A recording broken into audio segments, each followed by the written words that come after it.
वंशी विभूषितकरान्नवनीरदाभात् पीताम्बरादरुणबिम्बफलाधरोष्टात् पूर्णेन्दुसुन्दरमुखात् अरविन्द्रनेत्रात् कृष्णात् परं किमपि तत्त्वमहं न जाने। सर्वमङ्गलमाङ्गल्ये शिवे सर्वार्थसाधिके शरण्ये त्र्यम्बके गौरी नारायणि नमोऽस्तु ते। तव कथामृतं तप्तजीवनं कविभिरीडितं कल्मषापहं श्रवणमङ्गलं श्रीमदाततं भुवि गृह्णन्ति ये भूरिदा जनाः।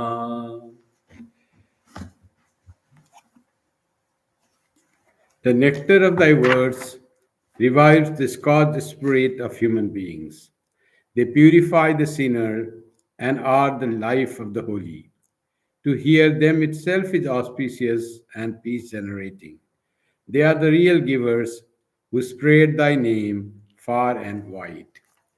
With salutation to Sri Krishna and the Divine Mother and the sacred verse from Gopi Gita, I begin today's scripture class, and today's scripture class is the Gospel of Sri Ramakrishna. The chapter that we will be discussing is chapter number 21, page 415, and the conversation that happened on Saturday, April 5, 1884. Chapter entitled A Day at Dakshineshwar. It was about 8 o'clock in the morning when M arrived at the temple garden and found Sri Ramakrishna seated on the small couch in his room. A few devotees were sitting on the floor. The master was talking to them. Pran Krishna Mukherjee was there. Pran Krishna belonged to an aristocratic family and lived in the northern part of Calcutta. He held a high post in an English business firm. He was very much devoted to Sri Ramakrishna, and though a householder, derived great pleasure from the study of Vedanta philosophy. He was a frequent visitor at the temple garden. Once he invited the master to his house in Calcutta and held a religious festival. Every day, early in the morning, he bathed in the holy waters of the Ganges. Whenever it was convenient, he would come to Dakshineshwar in a hired country boat. How early M had come? Walking, he came at 8 a.m. in the morning from his house. He especially refers to Pran Krishna. There were some devotees already there, but he refers to Pran Krishna and gives a little introduction how devoted he was, Pran Krishna was, and enjoyed the company of Sri Ramakrishna. And conversation of with Sri Ramakrishna gave him a great pleasure. He also was a student of Vedanta, which are not very widely studied in Bengal. It was very few people in Bengal were really studying Vedanta. Others were either devotees of Krishna or devotees of Kali. That was main Bengal was that way, either Shakta or Vaishnavites.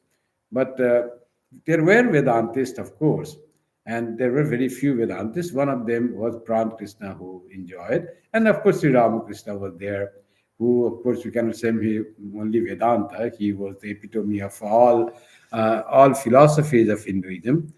But of course, Vedanta, he spread more the message of Vedanta. The Pran Krishna, after introducing Pran Krishna, Y.M. described more about Pran Krishna in this chapter, not about others, because the reason comes after this. That morning, he had hired a country boat, Pran Krishna, had hired a country boat and invited M to accompany him to Dakshineshwar. The boat had hardly left shore when the river became choppy. M had become frightened and begged Pran Krishna to put him back on land. In spite of assurances, M had kept saying, "You must put me ashore. I shall walk to Dakshineshwar." And so M came on foot and found Sri Ramakrishna talking to Pran Krishna and the others. That's why, because he was coming by boat, hired by Pran Krishna invited that I'm going to Dakshineshwar on Saturday. Early in the morning, you can accompany me, and by boat you can go. But the water was not good. It was a little choppy, and Yam was always afraid to take a boat ride because he didn't know swimming. So he, after though he was going by boat, he requested and frantically requested for him to put back at the shore, and he really walked. And before that, Pran Krishna and all had come, and they were talking to Sri Ramakrishna. That is the background of that morning when Yam came to Dakshineshwar. Now, already conversation had begun, Master was busy, and Pran Krishna was listening rapturously to what Sri Ramakrishna was saying. Master to Pran Krishna, but there is a greater manifestation of God in man.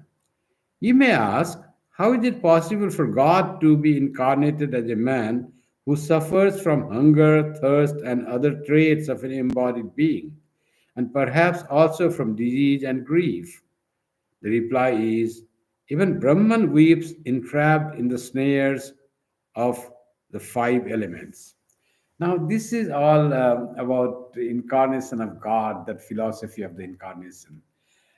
How God, the perfect being, can become human being. Many others, in many religions other than Hinduism, God doesn't become human being. There's no incarnation of God. In some religions, God cannot even be seen by any human being. Only angels can reach God, and angels are the mediator between God and the human beings. Even the prophets, they do not see God. In Christianity, the God's only begotten Son was sent to this world. So that is what the Jesus. He was born as a human being, whom some consider as the incarnation of God because he said, "I am Father, my Father in heaven are one." And some say he was the prophet, like other Abrahamic religion consider him as the prophet, like Moses or even the Muhammad. So he is just a prophet, nothing more than that. But Catholics and Christians, they consider him as the Son of God, and some consider, and especially the Vedantists, consider him as incarnation of God, because in Vedanta we have the theory of God becoming human being. He being born as the human being and doing exactly as the human being does, so that he can guide human being close to the human being. Otherwise, human being will not follow. If God retains its glory, for human with all the weaknesses, it will be difficult for them to really follow the person, God Himself. They will say God is so high. But when God comes as the human being, is born as the human being, is grows as the human being, then they think, yes, this person is so just like me, but so extraordinary in his dealing, in his thought, in his action, in his reaction. So he's something extra, and I also can reach that state of excellence. So that idea comes, and that's why God comes to teach mankind in the form of a human being, and that is called avatara, or incarnation of God, God descending as the human being. And now Sri Ramakrishna says, God is the perfect being. It is all Shadeshwarya. So six kind of great glories. How that God who is perfect can be born as a human being, lives as a human being, sleeping, hungry, getting angry sometimes maybe seems like, and all the desires of eating, drinking, all. How can God have such thing? God is free from all desires. He's already perfect. And how can God have such things? So what Sri Ramakrishna says is, even when the incarnation, the God assumes the life of a human being, it has to do exactly like the human being. It remains in the womb, it is born, then it grows, and then matures, and then it studies, and all that things happen.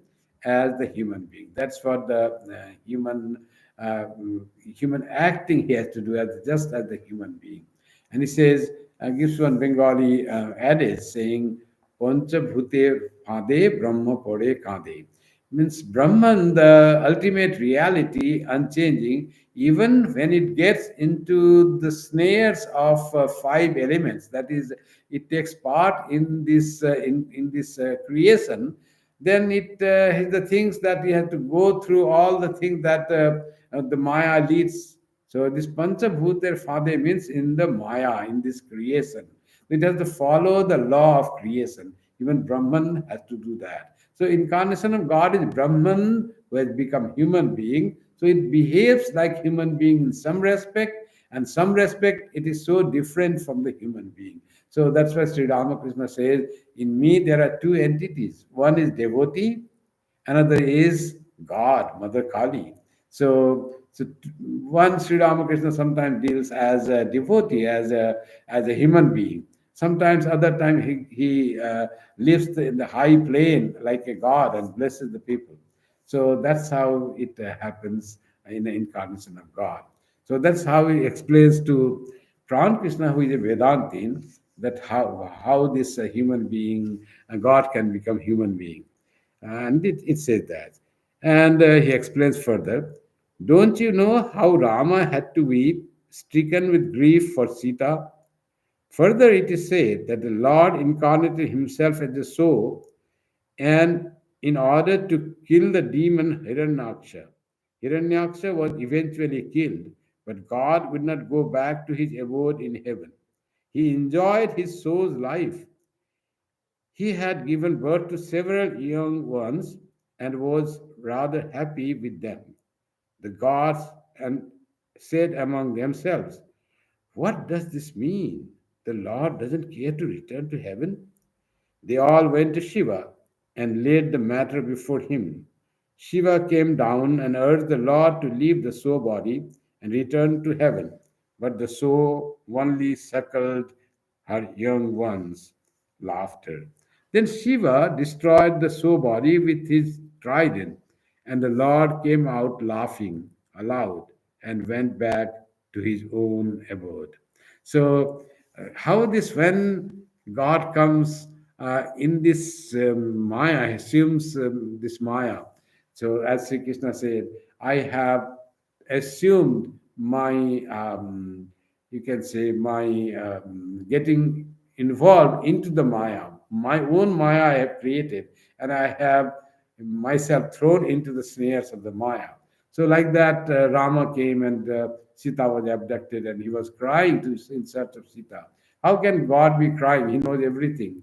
And all this is the illusion, all this is Maya. But how they do perfectly the role of human beings, that even Rama was really crying. That's why in that context, it is said, Prancha Bhuter Phade Brahma Pade Kade. Caught in the snares of five elements, even Brahman cries and weeps. So Rama is Brahman himself. Mm, Shuddha Brahma Parat Pararam. So that Rama becomes the son of Dasaratha, and in the play of Naralila, he starts crying when he misses his wife who has been abducted by, taken away by Ravana. So that had happens and gives in detail the story of Shukara. This, the one incarnation of God is the incarnation as soul of the pig or the Shukara.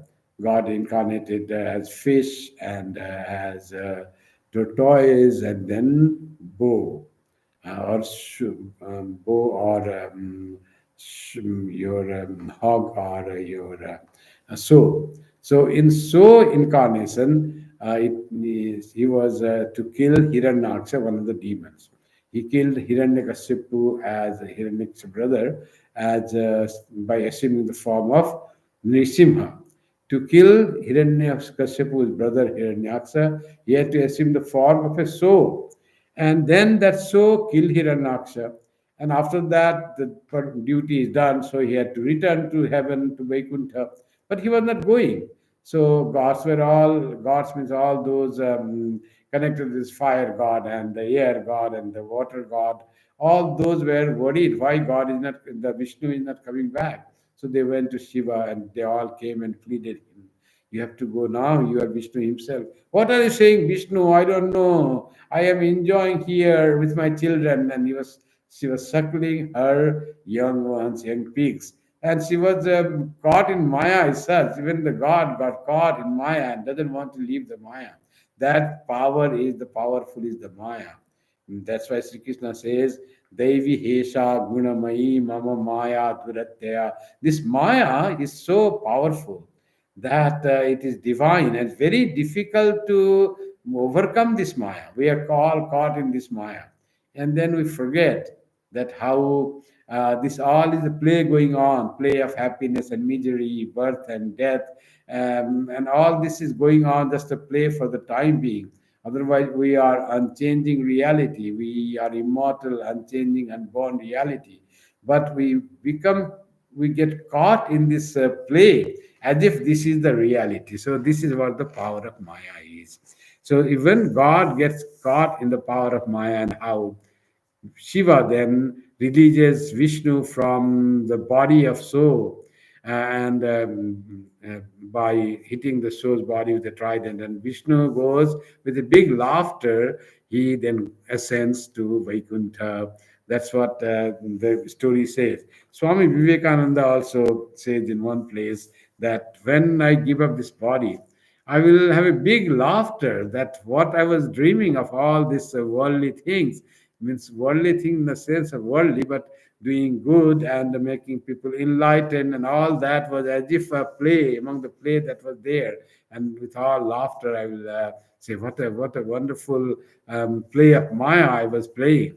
So like that, we are all playing the role of in the Maya and thinking that all is real, but all this is just a fun play. All just is the drama that we are playing. So we forget we caught in the role that we are playing and think that I am the one that is playing the role. That is the power of Maya. So this is what Sri Ramakrishna explains to Pran Krishna. Pran Krishna to the master, Sir, what is the anahata sound? Now, Pran Krishna, as he was studied in Vedanta, was not interested much in such stories. He heard it, listening to Sri Ramakrishna telling the parables and the stories was so interesting, so joyful.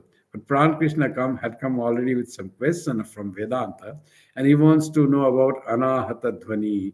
The anahata means unstricken sound, sound that is heard, which is created not by striking something.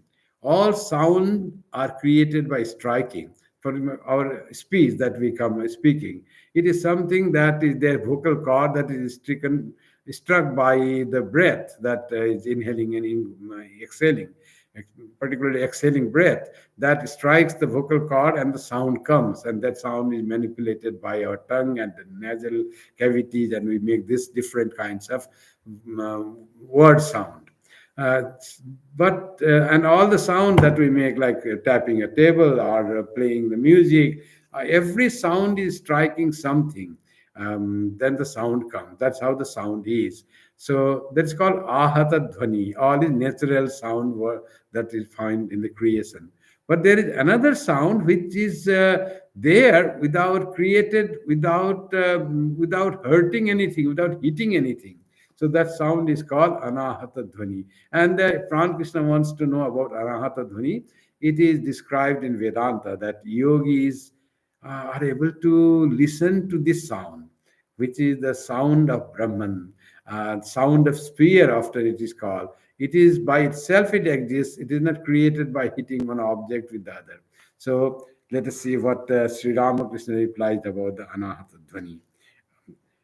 Master, it is a spontaneous sound constantly going on by itself.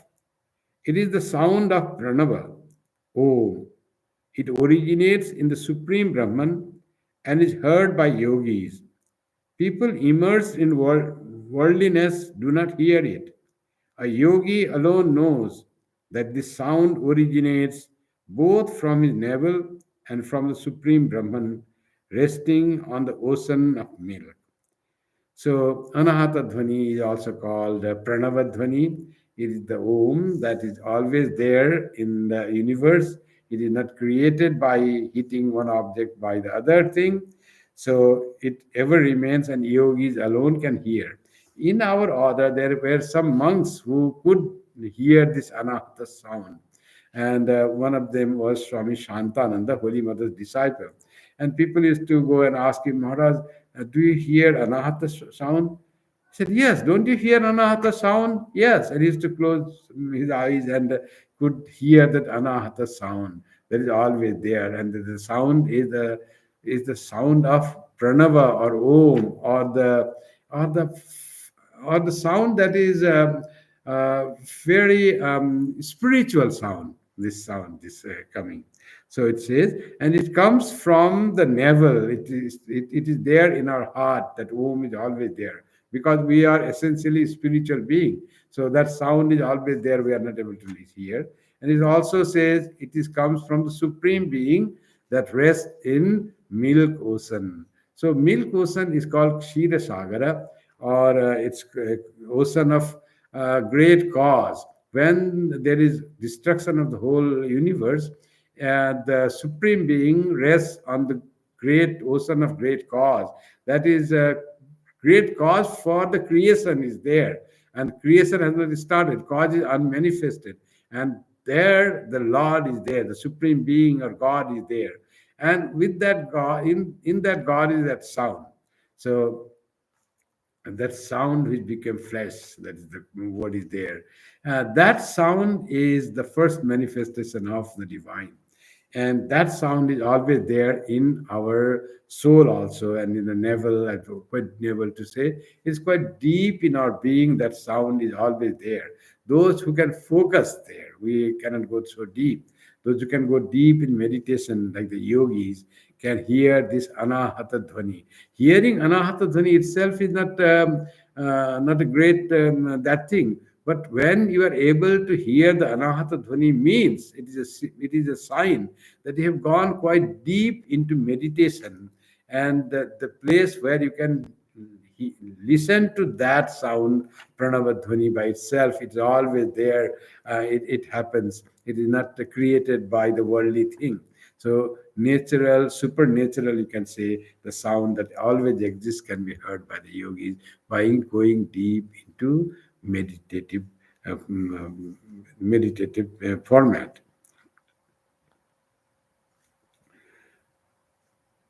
Mas Pran Krishna, sir, what is the nature of the life after death? Another question he comes. So he had brought some question, it seems. Nature of life after death. So, Master, Keshav Sen also asked that question. As long as a man remains ignorant, that is to say, as long as he has not realized God, so long will he be born. But after attaining knowledge, he will not have to come back to this earth or to any other plane of existence. So that is what happens after death. That is the curiosity of every human being. That what will happen when we die.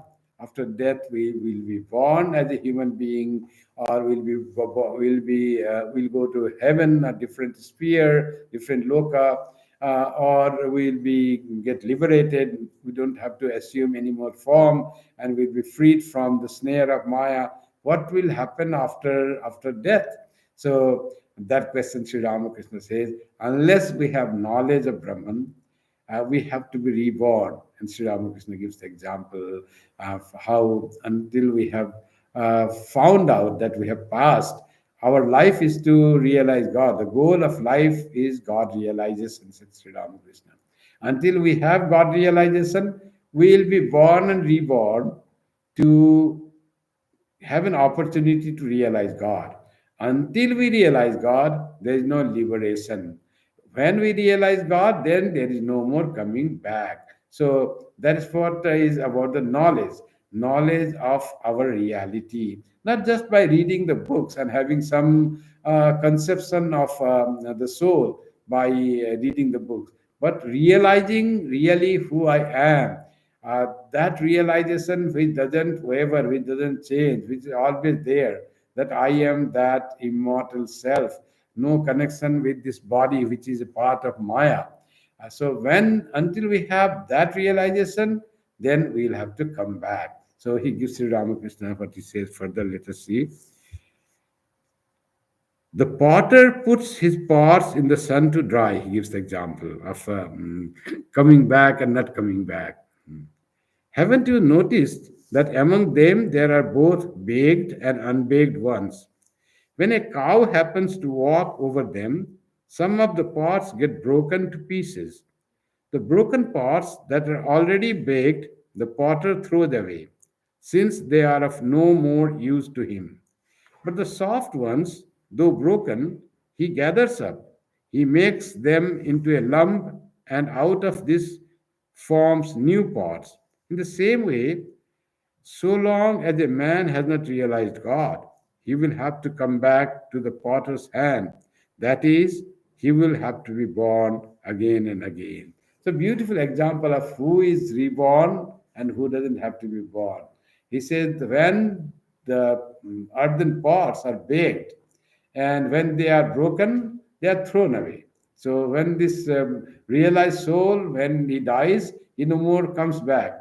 But for the pots that were not baked, that were just being dried for before baking, and when they are broken, they are made into pulp again and made into the potter's hand. Then the cup is made from out of that. So because those have not realized, they have not become firm, they have not attained the goal. So they are still in the process of being made. And because they have not reached the perfection, that's why they will be again made into the same pot. And then they have to come back again and again until they become perfect by being baked and get a liberation. So that is one theory.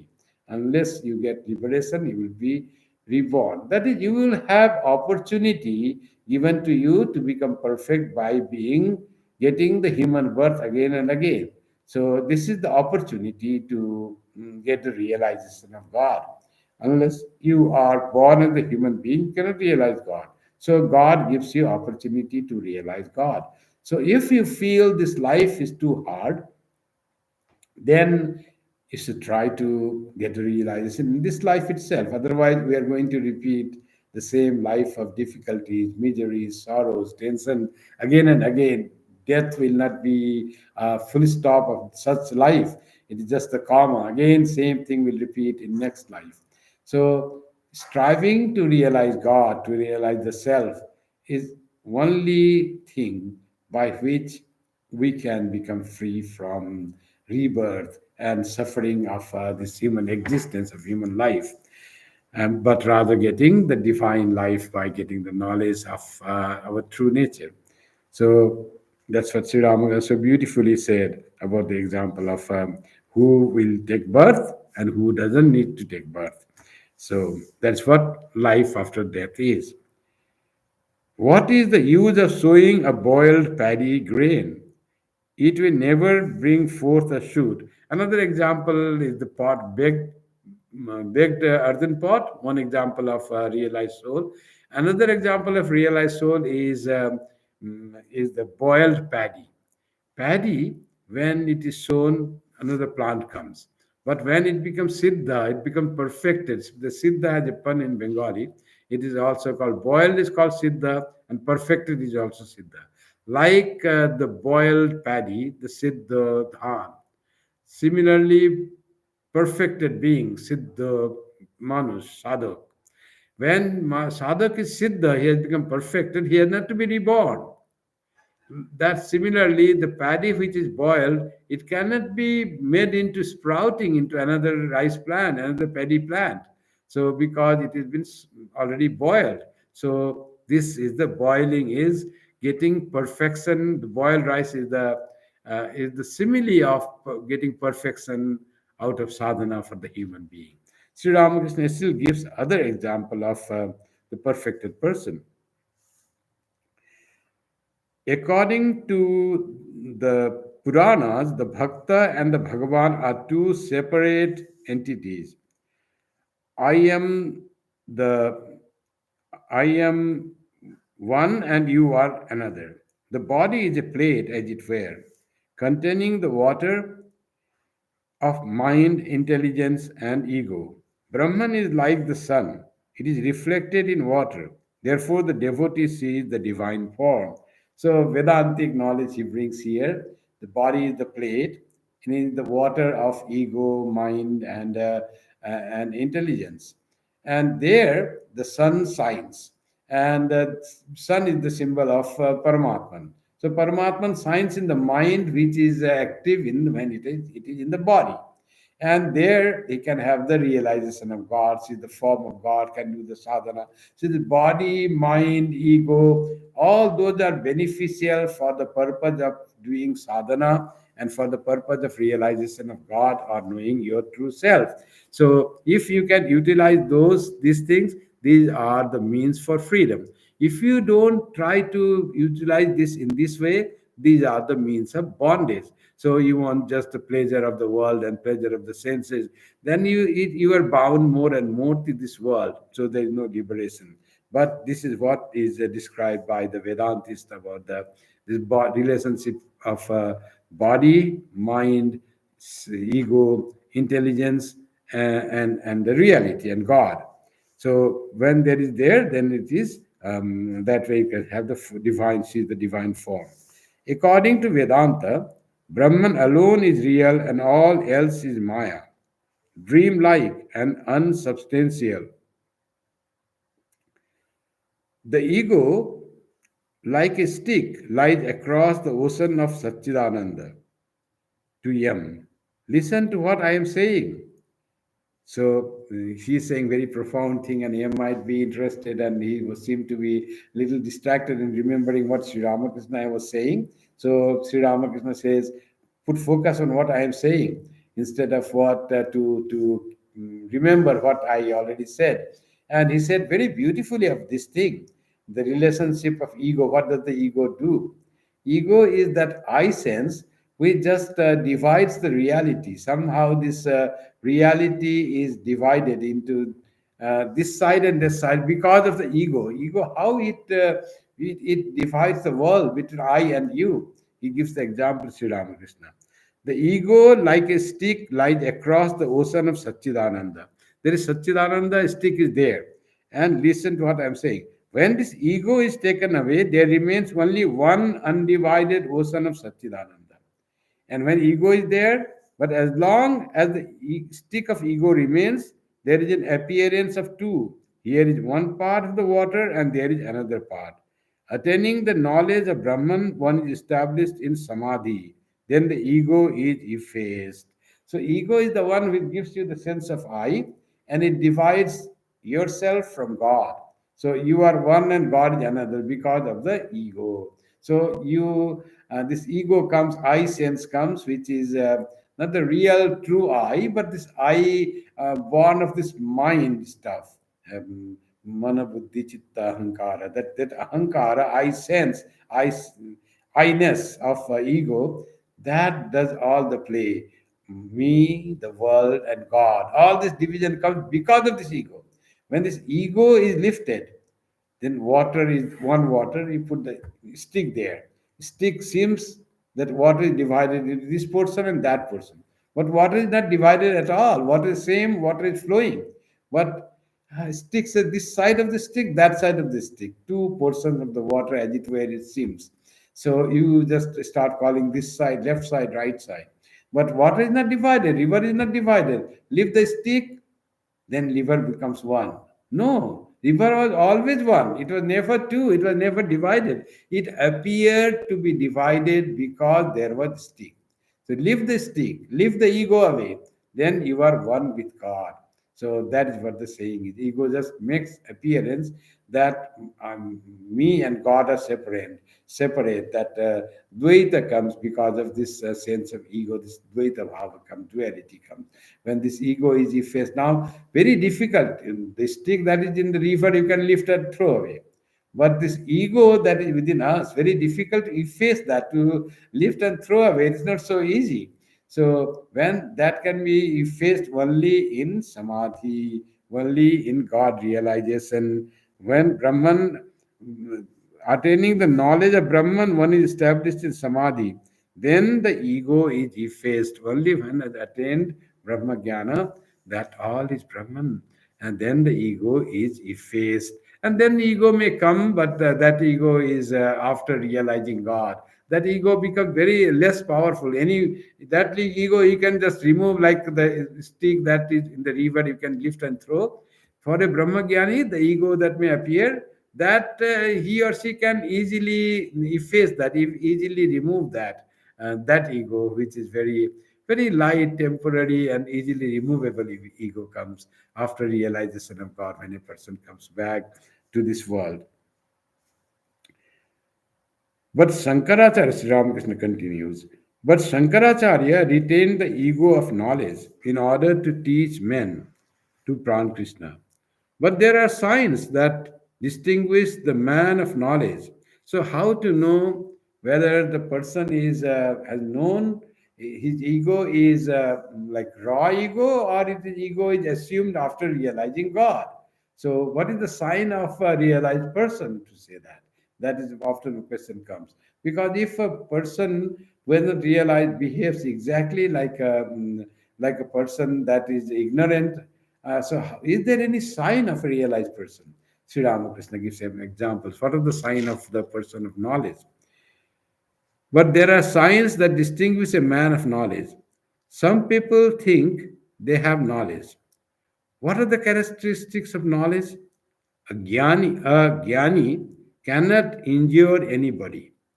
He becomes like a child. If a steel sword touches the philosopher's stone, it is transformed into gold. Gold can never cut. It may seem from the outside that a jnani also has anger or egotism, but in reality, he has no such things. It is just in appearance. Jnani's anger is just in appearance. If Jnani is angry with us, rather we are blessed. This is the blessing in the form of anger.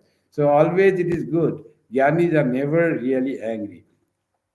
Sometimes they say, oh, I went to that sadhu, he becomes so angry. Sadhu doesn't become angry at all. Sadhu's anger is the show of anger, and his anger is very short lived and not harmful at all. Sadhu will not harm anybody out of anger. Worldly person, if he's angry, may try to harm. Sadhu becomes harmless. So the realized person's anger is without any harmfulness. So that it is said that Sri Ramakrishna said they will never harm. A jnani cannot injure anybody. So this thing comes. He has no power to injure anyone. So that ahimsa, non-injury, becomes a nature of that jnani person. He cannot hurt anyone. So even he uses some words, those are hurtful, does not really mean hurting. Sri Ramakrishna used to say so many things, but people used to not feel any hurt. Somebody said, Sri Ramakrishna told somebody that he is a miser of the oil oil trader caste, Teli. And the person did the meaning thing. He was a very respectable person. He is a miserly person, Sri Ramakrishna said. So that person, after conversation and in between, he said, "You could ask some money for to help someone. Why you have to say to me Teli or that caste?" So, but that person didn't go away out of becoming angry. Even Sri Ramakrishna used the word and saying his caste. That person was not at all angry or upset by Sri Ramakrishna saying, but rather was making a fun of Sri Ramakrishna because he knew Sri Ramakrishna doesn't mean to hurt anyone. Even in joke, they may say something, but that doesn't really hurt. And he gives the example of sword. The sword, which is made of iron or steel, it is very hard and it can injure another person. But if a sword touches the philosopher's stone, it becomes of gold. Now, this gold sword, like the iron sword, looks exactly like same form, same size.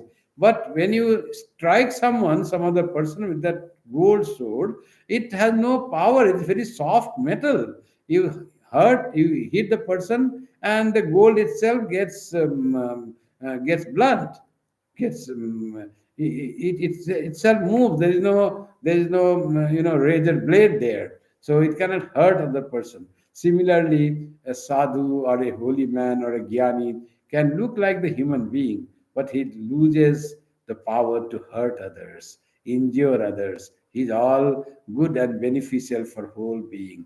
Even his anger and the like are, Sri Ramakrishna says, are like something seem like the appearance only. They are not real. So never we should get upset when we see some sadhu scolding us for something. That is actually our benefit. That all happens that way. If a sadhu scolds us for something, that is like the blessing of God. God is talking to us and giving us blessing in the form of that scolding. So we should not feel that any sadhu is really angry with us or is insulting us. Sadhu never insult. And the sadhu's saying is all for fun. That is actually the glory.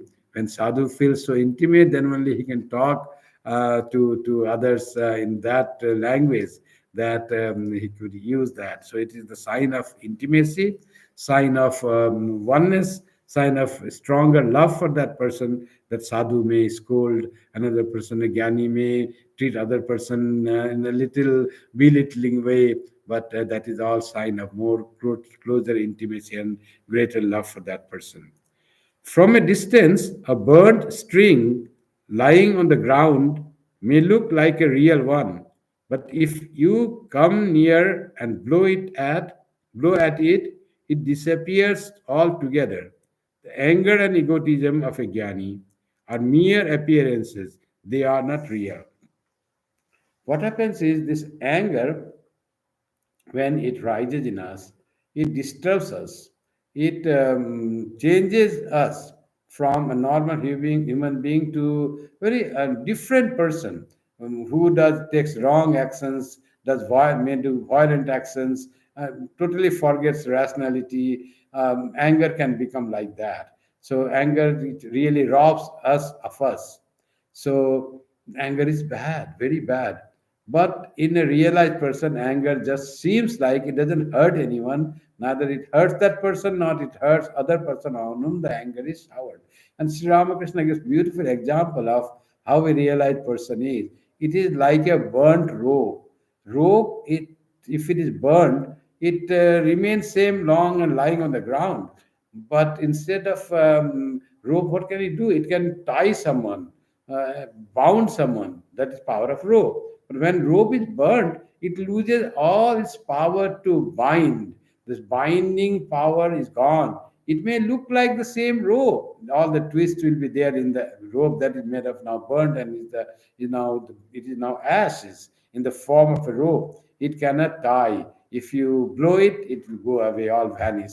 So looks like rope, but has no quality of rope at all. So that is what the Jnani's anger and ego is. It looks like ego, looks like as if there is anger, but it has no real all its bad things of the anger and ego are not there in the ego and anger, seeming ego and anger of a jnani person. So beautiful example Sri Ramakrishna gives of the burnt rope. Looks like same rope, but has no ill function of a rope or function of a rope, whatever is there. If rope is to bind something, it cannot bind. It cannot bind anyone.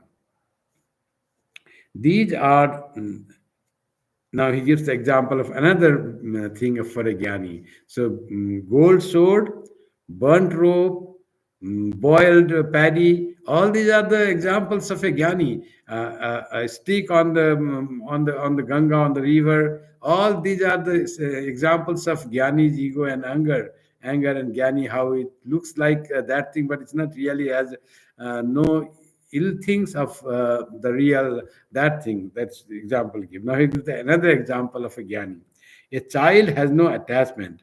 He makes a playhouse, and if anyone touches it, he will jump about and cry. The next moment, he himself will break it. This moment, he may be very attached to his cloth. He says, "My daddy has given it to me. I won't part with it." But the next moment, you can cajole him away from it with a toy. He will go away with you, leaving the cloth behind. So detachment, that's another quality of a jnani person. One, he said he cannot endure anyone. He cannot bind anyone. So another is he is detached from anything, like a child. Child is not attached to anything. For one moment he holds on something, next moment he throws that. Child throws that, and he gives the example of cloth. You can have the cloth and he will not do, and next moment he can give you the cloth. And like the house he makes with all that, and if he touch the house, he'll jump and cry, "Oh, I made this house of sand. Why are you doing?" After some time, he himself will break that house. So no attachment is there. Very short-lived sense of I and mine is there for the things. No real strong sense of I and mine in the child.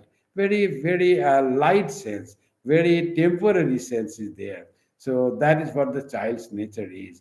But when we grow up, that sense of I and mine becomes very strong for the things, even for the very simple things.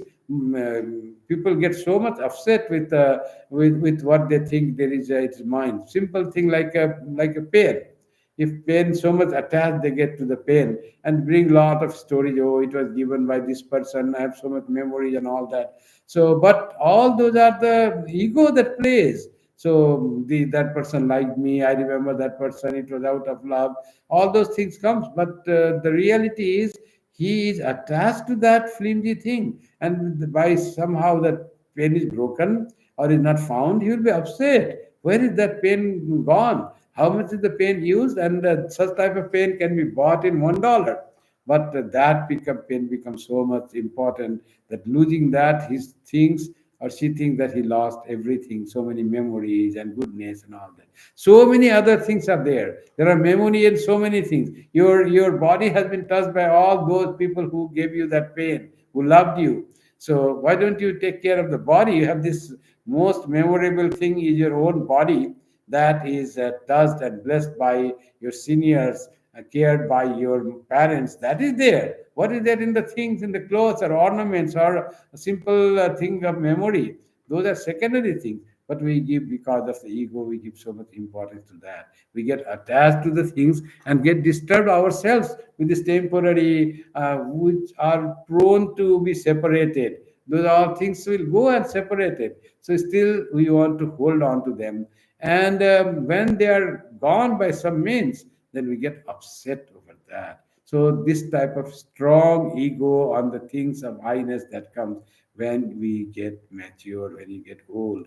But when you are not only old, when we are not able to analyze the things of the world, everything that we have are separate to change. They will all go. A glass will break, a watch will be lost or gone, will be dysfunctional. All those things, it gets old, and these things are gone. So those are not permanent things. They are all temporary things. To think these are all things that permanent, so that becomes our ignorance. In ignorance, we feel that way and get into trouble wherever we lose some things. So this is what Sri Ramakrishna beautifully said about the qualities of Jnani. In the next paragraph, he says, these are the characteristics of a Jnani. Perhaps he has many luxuries at home: couch, chairs, paintings, and equipage. But any day he may leave all these and go off to Benares.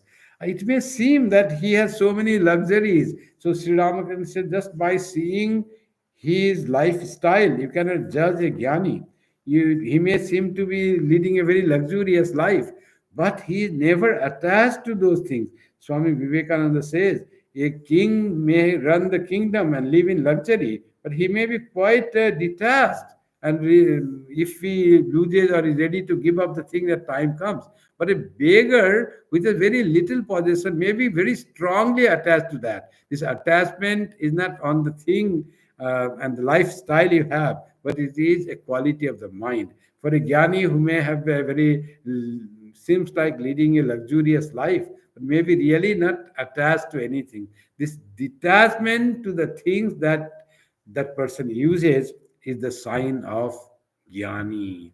Jnani is never attached to the thing. They know it's all temporary, and if those things are gone, it doesn't hurt him at all. He is able to, because he knows these are all temporary things. When they go, he has no problem with that. He doesn't lose his sleep or lose his meditation because he lost something, or his chair got broken.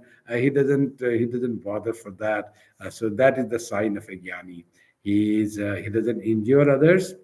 He is not attached to any things, and he is really detached from all the things that it seems that he possesses those.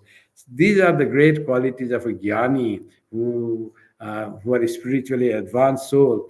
This sort of jnani is not really the one who has really realized God realized person. Even spiritually evolved person, even before God realization, all these qualities start coming to a person of spiritual advancement.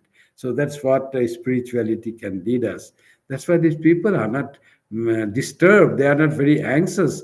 They are not depressed on the things, and worried for what will happen to me tomorrow. They are free. They are very reliant on God, and they know that this body and life is belongs to God, and God has given that to him, and he may do and treat as he likes whenever he likes. So they are not worried about neither death nor disease nor anything. These bodies are all subject to change, subject to change to disease and old age and death. All these will happen when we have assumed the body. But all these belong to body, not to me. The jnani know that I am that unchanging self. So they are not worried for the changes in the body. They are fully aware that this body is temporary existence. One day it will become old and have disease and will have problems and will die. So they are already know that thing. So nothing of this body can bother them. As they are not attached to this body, so they are not attached to the things that possessions also. So they are always peaceful and happy in this world. So that is the sign of Jnani. Sri Ramakrishna beautifully explained to him. So how early these people used to gather on Saturdays at 8 o'clock. M came walking. Prankrishna might have come 1 hour before by boat, and Sri Ramakrishna was already awake, and the meeting started, and that will continue up to 10 o'clock, 11 o'clock, 12 o'clock, maybe until they go. So Sri Ramakrishna is always the most of the talking is done by Sri Ramakrishna on very spiritual matters, and all those people were listening. And this was the thing going day every day was that. Mostly on weekends, many people used to come, but on other days also that is not recorded because M didn't come. But there were people coming. Sometimes women used to come and talk. Sometimes other people who were there, some were already staying in Dakshineshwari Sri Ramakrishna. They had also questions. They would talk like that. Sri Ramakrishna will be always talking, conversing, leading, guiding to the people throughout the day. That was the routine of Sri Ramakrishna, which that we call Jagat Guru, which has come to teach mankind. God incarnated to teach mankind. We bow down to Sri Ramakrishna.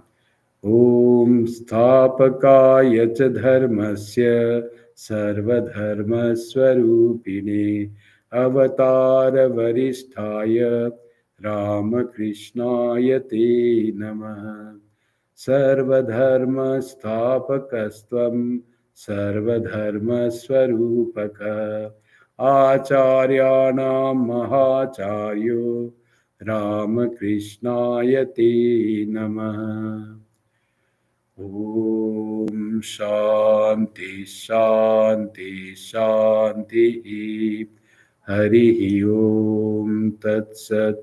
श्रीरामकृष्णार्पणमस्तु. जननीं शारदां देवीं रामकृष्णं जगद्गुरुं पादपद्मे तयो श्रित्वा प्रणमामि मुहुर्मुहुः. Thank you very much for attending today's Friday class. Um, uh, Incidentally, next Friday also I'll have to be out of station. I'll have to go to Ottawa next Friday. So these Vedanta centers are coming. So something is there. So next Friday also it will be only online service for Friday, but we will do the class online next Friday. Thank you and good night, everyone. Jai Bhagwan.